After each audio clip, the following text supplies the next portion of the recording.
The last thing I saw before the darkness closed in was the cold barrel of a gun pointed straight at me. My heartbeat felt like thunder in my ears. The world around me slowed down as if time itself was holding its breath. I could hear the faint sound of sirens somewhere far away, but it felt like they were fading into another world. I whispered a silent prayer, not knowing if it would be my last. Just hours earlier, I was walking through the crowded streets of Washington, D.C., taking notes for my report on the rising wave of crime and chaos in the city. People hurried past me, avoiding eye contact. The smell of smoke and exhaust hung in the air like a heavy shadow. The capital that was once a place of pride now felt like a battlefield. Then it happened so fast. A sudden screech of tires, a man shouting, and a group of masked figures surrounding a car just a few feet away. One of them turned towards me, his eyes empty, his hand steady on the trigger. I knew in that moment there was no reasoning, no mercy, only the thin line between life and death. And then, the flash. I felt my body falling backward, but at the same time, I was no longer inside it, as if I had been gently pulled out and was now hovering just above the street. The sound of chaos below me became distant, like I was hearing it through water. I looked down and saw myself lying on the ground, my shirt darkened with blood, my arms spread out, and people shouting for help, but their voices felt muffled, almost unreal. Then a sudden warmth surrounded me, not from the sun, because the sky was cloudy and gray, but from a light that seemed to come from everywhere and nowhere at once. It wasn't harsh, it was soft and alive, like it knew me, like it loved me. I felt safe, completely safe, and I hadn't felt that in years. As I drifted further from the street, the city below began to change. Buildings warped and twisted, their walls covered in graffiti that seemed to move like living shadows. Alleys stretched unnaturally long, and from them, figures emerged, their faces hidden, their hands holding weapons, their eyes burning with anger and emptiness. I recognized the scenes from countless crime reports I had written, but here they were alive,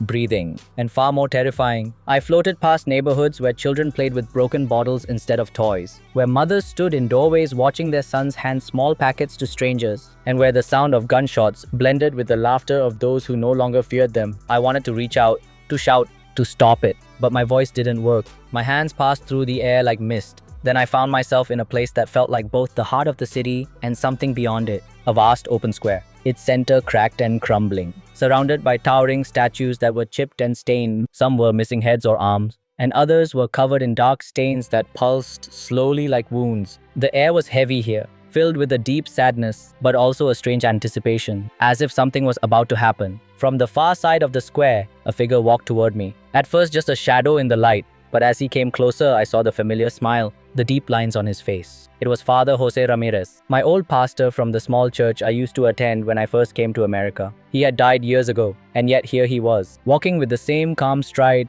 his eyes bright but filled with urgency. "Miguel," he said, his voice carrying both kindness and weight, "you have been shown what lies beneath the surface of this city, but this is only the beginning. You were spared because you must speak, you must warn, you must call them back before it is too late." His words pierced through me, not as sound, but as truth, deep and undeniable. I wanted to ask him how. I wanted to say I was just a journalist, just one man with a pen and a camera, but he raised his hand and the square around us shifted, now showing scenes I could barely stand to watch. A mother crying over her son lying on the pavement, a police officer staring blankly after being spat on, a teenager laughing as he stole a woman's purse and shoved her to the ground. The pain in each moment was sharp, and it pressed into me until I thought I would break. This, Father Jose said, is what happens when justice is abandoned, when truth is traded for convenience, when leaders close their eyes and people turn away. This is not only a battle of laws, it is a battle of hearts. If they do not change here, nothing you write, no law they pass, will heal it. I could feel the weight of his words, and I knew he was right. Then the light around us brightened, and I could see further, beyond the city. As if the veil between worlds had been pulled back, there was a horizon glowing with gold and white, and shapes that looked like people moving in joy. And above it, a radiance so pure that even to look at it made every fear fall away. I felt the pull toward it, stronger than anything I had ever known. It was home. It was peace. It was everything my soul had been longing for. But Father Jose stepped in front of me, his hand on my shoulder. "Not yet, Miguel. You have work to do, and the work will not be easy. You will face those who hate the truth. You will be called names. You will be threatened. But you will also see lives change, and that will be worth it. You will stand where leaders speak. You will witness decisions that will shape the city. And you must tell them what you saw here, not to scare them, but to wake them up." I wanted to argue, to say I wasn't strong enough. But before I could speak, the vision began to fade. The statues crumbled into dust. The square dissolved into light, and I was falling back toward the street, toward the cold and the noise, my chest burning as air returned to my lungs. I opened my eyes to see a bright light above me, not the golden one from the vision, but the harsh white of the ambulance ceiling. Voices around me speaking fast,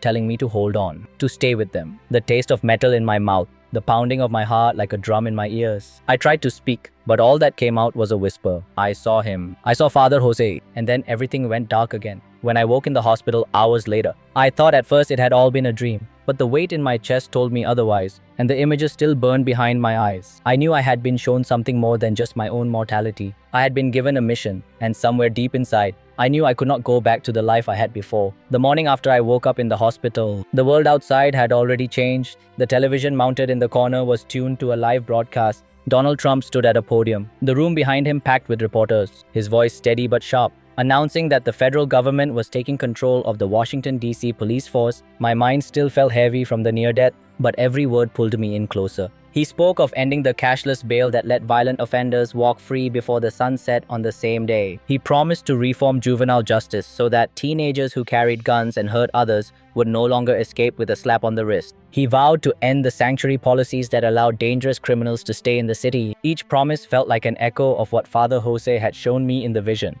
The decaying streets, the broken families, the leaders turning their eyes away. Lying there with an IV in my arm, I felt the pull of two worlds. One was the fragile safety of the hospital bed. The other was the burning urgency of the mission I had been given. I could have stayed quiet, recovered, gone back to writing small stories that kept me out of trouble. But I knew now that would be a betrayal, not just to the truth, but to the one who had let me return. 2 days later, I was discharged, moving slowly but with purpose. My first destination was not home, but the press hall where Trump's team was set to give more details. As I walked in, the buzz of conversation and the clicking of cameras filled the air. The scent of coffee and sweat mixed with tension. Everyone knew something big was happening. I took a seat near the back, notebook in hand, my recorder ready. The first speaker was Pam Bondi, the Attorney General, her voice clear as she outlined a plan to put dangerous offenders behind bars and keep them there. No more revolving door justice, she said, the words carrying the weight of both anger and determination. I thought of the young man in my vision who had laughed while hurting an innocent woman. I could see his face as if he was sitting in the room with us. Behind her, the new interim commissioner, Terry Cole, stood like a soldier, his presence silent but commanding.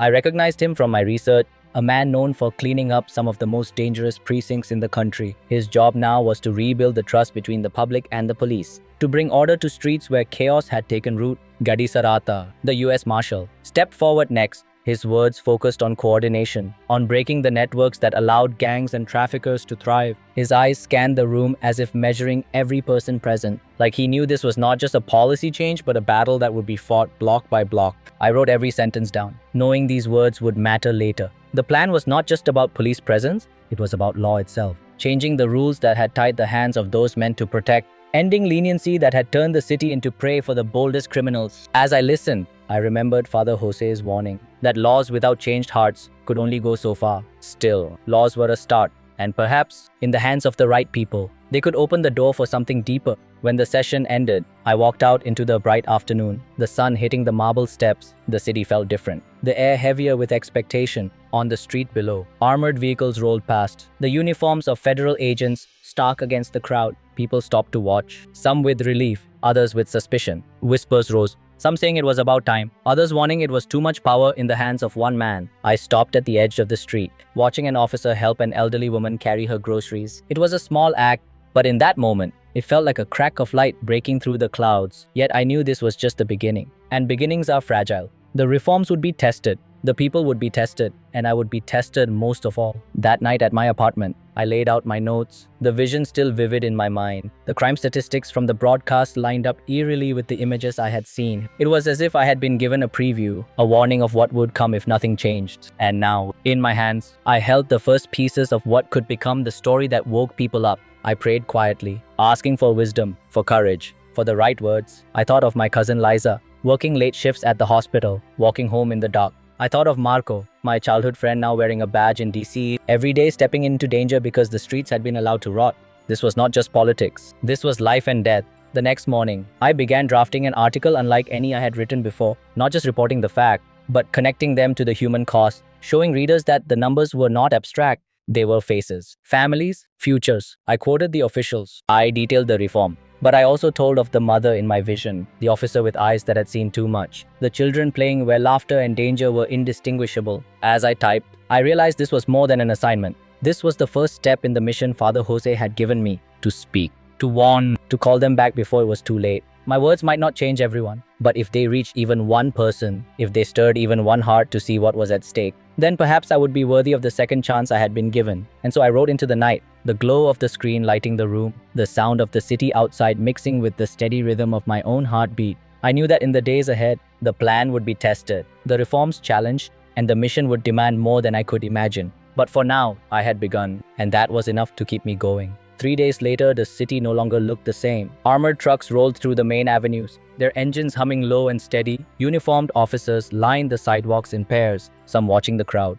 others speaking into radios. The federal presence was not just visible, it was impossible to ignore. I stood at the corner of Pennsylvania Avenue, my camera slung over my shoulder, the air tense like a storm that had not yet broken. Everywhere I looked, there was movement. National Guard units unloading gear near government buildings, FBI teams setting up portable command posts, ATF agents inspecting vehicles at random checkpoints. The coordination was tight, like pieces of a machine that had been built for this exact moment. People in the crowd whispered, some snapping pictures on their phones, others keeping their heads down and walking quickly. At the center of it all was Terry Cole, the interim federal commissioner, directing units with sharp hand signals. His voice carried over the noise as he issued orders, assigning teams to specific zones, making sure every critical area had overlapping patrols. He moved like a man who had done this before, because he had, in other cities where chaos had been allowed to take root until someone decided to tear it out. Pam Bondi arrived shortly after, her presence drawing the media closer. She spoke briefly with Terry before moving toward the makeshift press area. I stayed back,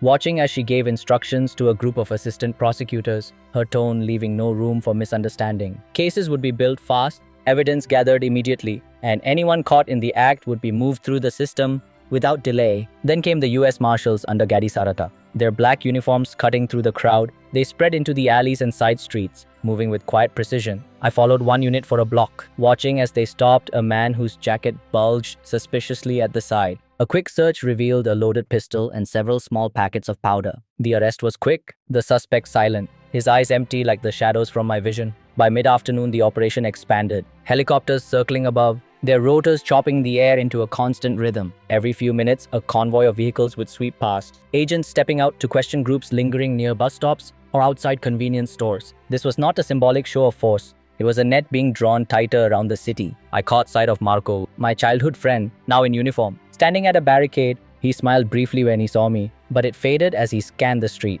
Later he told me they had been briefed that resistance was possible. Some gangs would not give up ground without a fight. The possibility of armed clashes was real, and everyone on duty knew it. I thought of Father Jose's warning that speaking truth and restoring justice would not be welcomed by all. In the late afternoon, I was allowed into a restricted staging area for a short time. It was there I saw the full scale of the deployment. Maps of the city spread across tables, red and blue markers showing active patrols and known trouble zones. Radio chatter constant as updates came in from every district. Each success was marked with a small note, each unresolved incident circled and tagged for follow-up. The level of detail was staggering. From my spot in the corner, I watched as agents and officers, many of them strangers to each other before this week, worked side by side without hesitation. One team reviewing security footage, another logging confiscated weapons. The air buzzed with focus. There was no room for politics here, only the task at hand. As night fell, the operation did not slow. Floodlights lit up intersections, their beams slicing through the darkness, casting long shadows that stretched across empty streets. In the distance, I could hear the sharp commands of officers breaking up a gathering in a park, the sound of boots on pavement followed by the metallic click of handcuffs. A city that had grown used to lawlessness was being forced to adjust to a new reality. But not everyone accepted it quietly. Near the edge of one cordoned zone, a group began shouting at the officers, their voices rising with anger, some holding signs, others recording with phones. The tension was thick. I watched as an officer took a step forward, his voice calm but firm, reminding them to stay behind the line. One wrong move could have lit the night with chaos. But the moment passed, the crowd eventually dispersing under watchful eyes. I returned to my apartment just after midnight, my head still filled with the images of the day, the hum of helicopters, the sharp light of patrol cars, the determined faces of those who had been given this mission. I sat at my desk and began to write, describing not just the scenes but the weight of them, the sense that the city was standing on the edge of something that could either lead to renewal or to deeper division. I thought of the vision again, of the statues crumbling in the square, of Father Jose's voice telling me that this was a battle for more than streets and laws. It was a battle for the heart. The deployment of force was necessary, yes, but unless hearts turned, the shadows would find their way back. Outside my window, the city seemed quieter than it had in months, but I knew this calm was fragile, like glass under pressure. Tomorrow the work would continue, and so would my mission, to witness, to record, to speak. Because the truth was not just in the numbers or the policy, it was in the lives caught between the darkness and the light. The next morning I was back in the press hall, the air already heavy with anticipation. The rows of cameras pointed toward the podium like silent sentinels. The seats filled with reporters who knew the day's briefings would shape headlines across the country. I sat near the middle, my notebook open, pen ready. But more than that, I was listening, trying to catch the heartbeat beneath the official words. Pam Bondi stepped up first, her posture straight, her voice steady. She began with the numbers. In the last 72 hours, over 300 arrests had been made, 78 illegal firearms seized, dozens of drug operations disrupted. She spoke without hesitation, each statistic a strike against the tide that had been drowning the city for years. I could feel the weight of those numbers, because behind every weapon taken off the street was a life that might now be spared.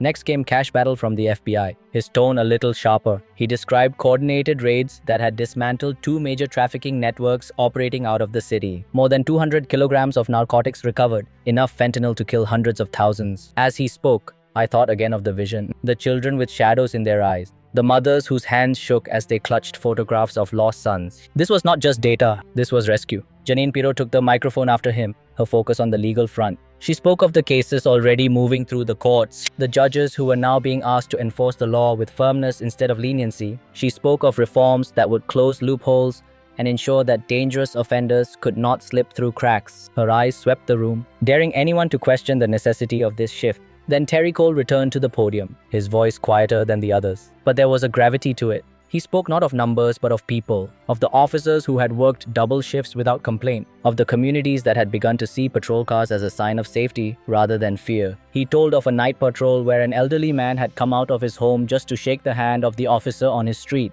That, he said, is why we do this. As I listened, I noticed something happening in the room. The questions from the press were not just about policy or politics. Some were about the human stories behind the statistic, about the families reunited after loved ones were rescued from gang control, about the neighborhoods where children could now play outside without their parents watching in fear. It was as if the reality of the mission was cutting through the usual fog of cynicism. I scribbled in my notes. Not just the facts but the feeling, the shift in the air, the possibility that even in a city so scarred, something could turn. I thought of Marco again, and of Liza, and of the countless faces I had seen in both my vision and on the streets. Maybe, just maybe, they would see change in their lifetime. But I also knew the danger of quick victories, of thinking a few days of progress meant the battle was won. I had seen enough to understand that darkness waits, patient, ready to return the moment vigilance fades. The officials seemed to understand that too, because every one of them, in their own words, made it clear that this was not the end. It was the opening move in a much longer fight. The final speaker was unexpected,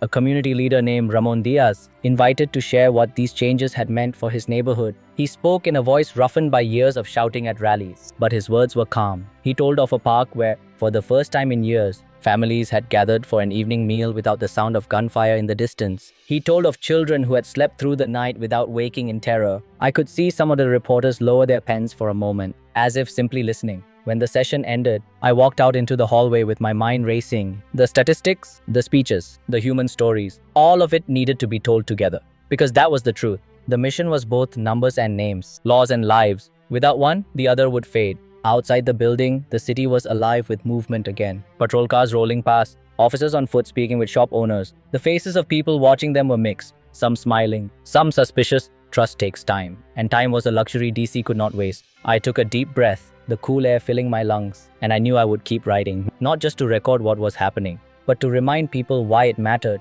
Because the moment we forget the reason for the fight, the shadows start creeping back in. And I had seen those shadows too closely to ever let them in quietly again. That same evening, word spread quickly across the networks. The president had signed 2 executive actions from the Oval Office. The news anchors repeated the titles over and over. One was the order invoking federal control over the DC Metropolitan Police Department. The other was the memorandum authorizing the Secretary of Defense to fully mobilize the National Guard and, if necessary, request reinforcements from state governors. As the commentators debated, I thought of the square from my vision, the broken statues, the sense that laws without courage were powerless. And here in front of me was the law being sharpened into action. I reviewed the documents line by line. The legal language, dense but clear enough in its intention. The chain of command now bypassed local leadership. The mayor and city council had lost authority over the police, their decisions replaced by federal oversight. The guard units already on the streets now had the legal foundation to act swiftly, no longer tied by hesitation or bureaucracy.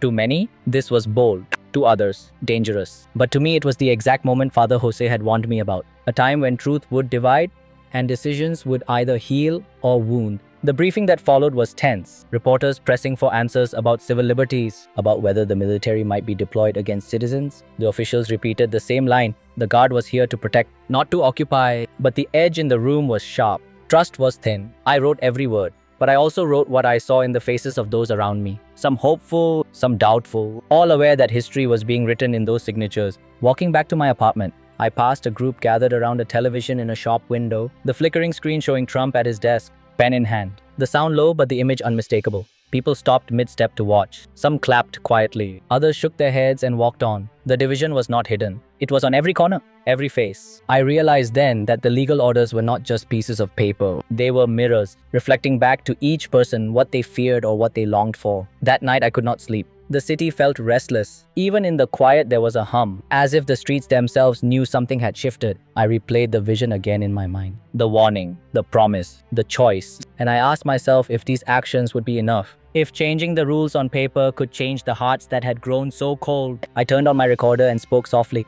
my voice almost a whisper. Today the law has moved. Today authority has shifted. Today the city has been given both a shield and a sword. What will we do with it? Will we strike blindly? Or will we use it to protect the innocent and bring justice where it has been absent? The answer will not be written in statutes, but in the lives that either rise or fall under their weight. I paused, then shut the recorder off, knowing these words would find their place in the story later. In the days that followed, the effects of the executive orders became visible. Arrests processed faster, trials scheduled sooner, guard units given clearer directives, the city council silent in its frustration, their power stripped for now, the federal system clicking into motion with a speed that surprised even seasoned observers. Yet underneath the efficiency, the questions grew. Was this sustainable? Was it constitutional? Was it right? The debates filled the airwaves. But on the streets, mothers held their children a little tighter, shopkeepers kept their doors open a little later, and officers walked with a little more certainty. I knew then that the law, for all its complexity, is a living thing. It breathes through the people who enforce it and the people who live under it.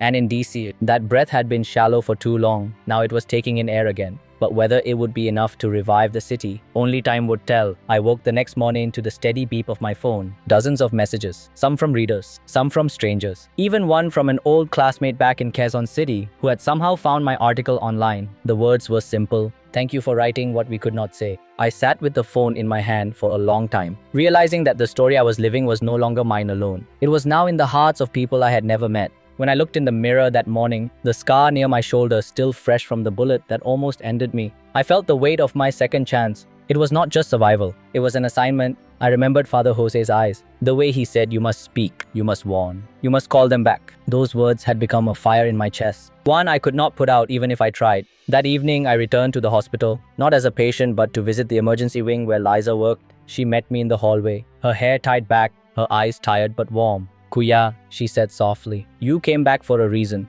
Don't waste it. I almost broke then, the truth of it pressing down on me harder than any headline or statistic. I realized the mission was not just about policies or arrests. It was about people, about families, about children who deserved a city where laughter did not sound like defiance. Later that night, I walked through the streets alone. Patrol cars humming in the distance, officers standing at intersections. The city looked both strange and familiar, like a patient still fragile after surgery, but alive in a way it hadn't been in years. I stopped at a corner where a small group of children were playing with a basketball, their parents watching nearby. And for the first time since my vision, I felt hope take root. Small, fragile, but real. Back at my desk, I began to write again. Not an article this time, but a letter, not to a newspaper or a network, but to whoever might hear it. I wrote of the darkness I had seen, of the city crumbling, of the voices calling for justice. I wrote of the light that had pulled me back when I thought my life was over, and of the warning that still echoed in my heart. Then I wrote of choice, the choice every person must make, to ignore the decay or to fight for renewal, to stay silent or to speak. to live only for themselves or to stand for something greater. When I finished, I read it aloud in the quiet of my apartment, my voice shaking but strong enough to carry, and I felt the presence of Father Jose again, not in vision, but in memory, nodding, as if to say, "This is what I meant. This is why you were sent back." To you who are listening now, I want to say this. Life is more fragile than you realize. One breath can be the difference between today and eternity. I know, because I crossed that line and was pulled back. I was given mercy I did not deserve, and I cannot keep that to myself. So hear me. The shadows are real. They are waiting. But so is the light. And if you choose the light, if you choose truth, justice, and compassion, then you will not only survive, you will help rebuild what has been broken. And if my words do nothing else, let them remind you of this, that no matter how dark the night becomes, even in a city drowning in crime and fear, even in a life scarred by mistakes and pain, the light has not left us. It still calls, it still saves, it still waits for us to turn and walk toward it. That is what I saw beyond the veil. That is why I am still here. And that is the message I cannot stop sharing. If my story has reached your heart, if you believe the message must be heard, then do not stay silent. Subscribe to this channel right now. Hit the bell so you will not miss what comes next. And share your thoughts in the comments below. Every word you write matters. Every voice adds strength. Together we can shine light into the darkness. Do not wait. Do not scroll past. Take action now. Subscribe. Come on. And let others know you stand for truth and for hope. This is how we fight back. This is how we rise together. This is how we remind the world that the light still lives in us.